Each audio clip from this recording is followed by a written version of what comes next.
आज हम एडवोकेट शान इलाही के साथ है।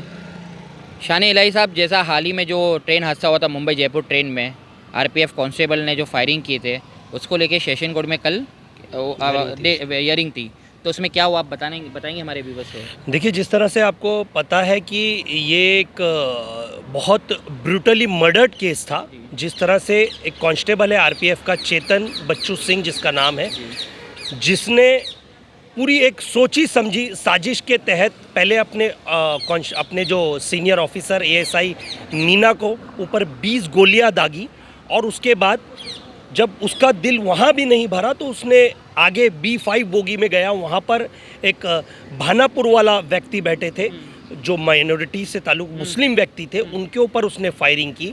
फिर उसके बाद वो आगे गया, वहाँ पर सैफुद्दीन नाम के एक व्यक्ति थे, उनके ऊपर फायरिंग की।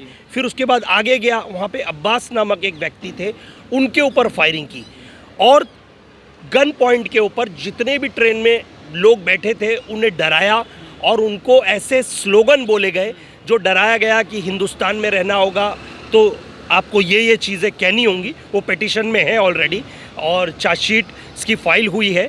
और जिस तरह से आपको बता दूं, ये केस कल session court of Dindoshi Mumbai में था, और जिसकी पैरवी कर रहे थे हमारे सीनियर एडवोकेट करीम पठान साहब और हमारी एसोसिएट एडवोकेट फैजुल्ला साहब और एडवोकेट मैं शान इलाही।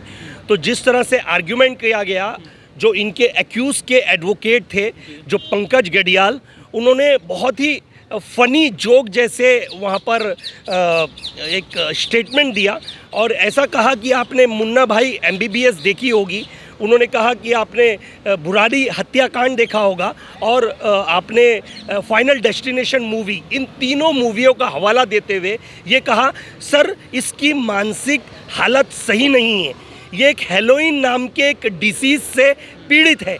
तो मैं ये बता दूं, ये हेलोइन नाम का एक डिसीज़ क्या होता है। अगर आप रात भर ना सो तो आप वो डिसीज़ एक नॉर्मल कॉमन डिसीज़ होता है, उससे आप खुद पीड़ित हो जाएंगे। आप टेंशन में हो, मेंटली डिप्रेस हो और फ्रस्ट्रेट हो तो भी ये डिसीज़ से आप खुद ब खुद इसके शिकार हो जाएंगे।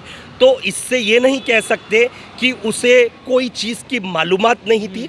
सबसे पहले उसने तो अपने ऑफिसर को मारा, 20 राउंड फायरिंग की। 20 राउंड फायरिंग करने के बाद उसने जहाँ कर एक ही कम्युनिटी के बंदों को गोलियों से दागा, उनके वस्त्र देखकर, उनके सर पर टोपी और दाढ़ी देखकर उन पे अटैक किया और वहाँ पर जान से मार दिया। और उसके बाद उसने मीरा रोड में चैन खींचकर भागने की कोशिश की, जहाँ पर उसे अरेस्ट कर लिया गया। हाल ही में उसके पहले बोरोवली कोर्ट में MM कोर्ट में प्रोड्यूस किया गया, जहाँ पर फिर उसके बाद उसकी बेल वहाँ तो रिजेक्ट होनी थी, ये सेशन कमिट केस है। फिर उसकी बेल एप्लीकेशन फाइल की गई थी दिंडोशी मुंबई सेशन कोर्ट में, जहाँ पर ये बेंच 13 नंबर कोर्ट में मैटर था AZ खान साहब के सामने। तो तरह तरह के आर्ग्यूमेंट किए गए और ये कहा गया है कि ये मानसिक संतुलन से सही नहीं है, मेरे क्लाइंट को डराया जा रहा है, धमका, और ये भी कह रहे हैं एक तरफ हमें खेद है कि इसने 4 लोगों को मार दिया।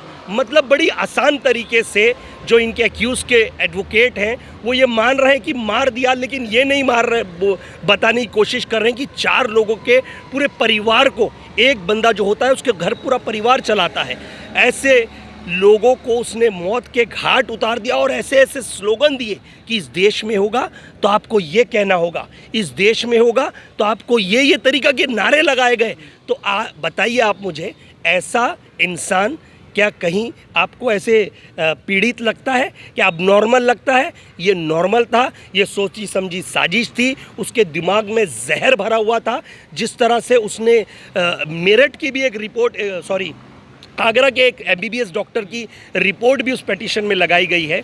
उसमें डॉक्टर ने रिपोर्ट में ये कहा है कि ये नॉर्मल पेशेंट है, इस तरह के डिसीज़ हर किसी के व्यक्ति को हो सकते हैं, जो परेशान हो, मेंटली डिस्टर्ब हो, तो ये डिसीज़ से कोई भी पीड़ित हो सकता है। लेकिन कहीं ना कहीं ये बेल आर्ग्यूमेंट हुआ और इसका अपोज किया सीनियर एडवोकेट करीम पठान साहब, मैं एडवोकेट शान इलाही और एडवोकेट फैजुल्ला खान साहब। आखिर अभी मतलब नेक्स्ट डेट कभी की मिली है? अब ये सेशन कोर्ट में अब रिजेक्ट हो गई है। अब ये मैटर सेशन कोर्ट में नहीं, अब जो है ये मैटर वो हो सकता है इस बेल को बॉम्बे हाई कोर्ट में फाइल करेंगे। लेकिन जो ट्रायल का पार्ट है वो ट्रायल चलेगा दिंडोशी सेशन कोर्ट में ही चलेगा। लेकिन अब देखते हैं, वेट करते हैं, वो बॉम्बे हाई कोर्ट में जब पिटीशन बेल एप्लीकेशन फाइल करेंगे तो फिर अपोज करने के लिए हम सभी इंटरवीनर के लिए, हम एक इंटरवीनर है, विक्टिम के लिए हम खड़े थे और हम उनके साथ खड़े रहेंगे। और उसकी जहाँ जहाँ ऐसी मानसिकता के लोग हैं जो, आप सोचिए, वो आज एक ऑफिसर को मार सकता है, वो आज ट्रेन में बैठे लोगों को मार सकता है, तो वो क्या क्या नहीं कर सकता है। ये ब्रूटली मर्डर्ड है, ये हॉरर किलिंग है। उसने सोच समझकर गोलियों के निशान पर अपने लोगों को बंदूकों के निशान पे लेकर मौत के घाट उतार दिया। ऐसे लोगों को तो मैं कहता हूँ जेल की सलाखों के पीछे नहीं, इन्हें सजाए मौत की सज़ा होनी चाहिए, जिससे किसी की ज़िंदगी लेने का किसी को अधिकार नहीं है।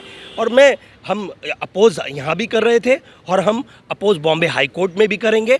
और इस तरह के मानसिक, जो ये कहते हैं पीड़ित लोग, जिस तरह से आज देश का जो माहौल है, जो देश के माहौल को ऐसा डाइवर्ट करके लोगों के दिलों में, दिमागों में जहर घोला जा रहा है और उसके मद्देनज़र कहीं ना कहीं वो एक कम्युनिटी को टारगेट कर रहा है, तो उससे यही लगता है कि लोगों के दिलों में, अब बताइए ना, पुलिस हमारी सेवा के लिए होती है, आरपीएफ पुलिस क्यों होती है? कि ट्रेन में पैसेंजर्स को क्या तकलीफ़ है, कोई परेशानी ना हो जाए, उसके लिए होती है। ये तो मौत के घाट उतार रहे हैं। और सबसे बड़ी बात, अगर इन्होंने कहा कि ये ऑफिसर पीड़ित है, तो आपने जब इसका आरपीएफ में इसका इंटरव्यू हुआ था, जब इसकी ज्वाइनिंग हुई थी, तो मेडिकल टेस्ट होता है, तो मेडिकल टेस्ट में ये फिट कैसे था? आपने कैसे ले लिया? सवाल या निशान तो आरपीएफ ऑफिसर, आरपीएफ डिपार्टमेंट के ऊपर उठते हैं, गवर्नमेंट के ऊपर उठते हैं, अगर ये कहना चाहते हैं। इससे हम टोटली डिनाई करते हैं। वो पूरी तरह से नॉर्मल था और सोची समझी साजिश थी, जिसके मद्देनज़र उसने 4 लोगों को मौत के घाट उतारा। और आज हमने सेशन कोर्ट में इसे अपोज किया है और साथ ही साथ अब बॉम्बे हाई कोर्ट में भी इसकी बेल हम अपोज करने के लिए पूरी तरह तैयार हैं। ये थे हमारे साथ एडवोकेट शान इलाही, जैसा कि इन्होंने पूरा मसला बताया जो फायरिंग का इंसिडेंट हुआ था मुंबई जयपुर ट्रेन में। आगे की अपडेट के लिए फिर जब भी लगेगा कि जब भी हियरिंग आएगी, डेट आएगी, अपडेट होगे, तो F3 न्यूज़ के साथ बने रहे। मैं Junesh Shaikh, thank you very much.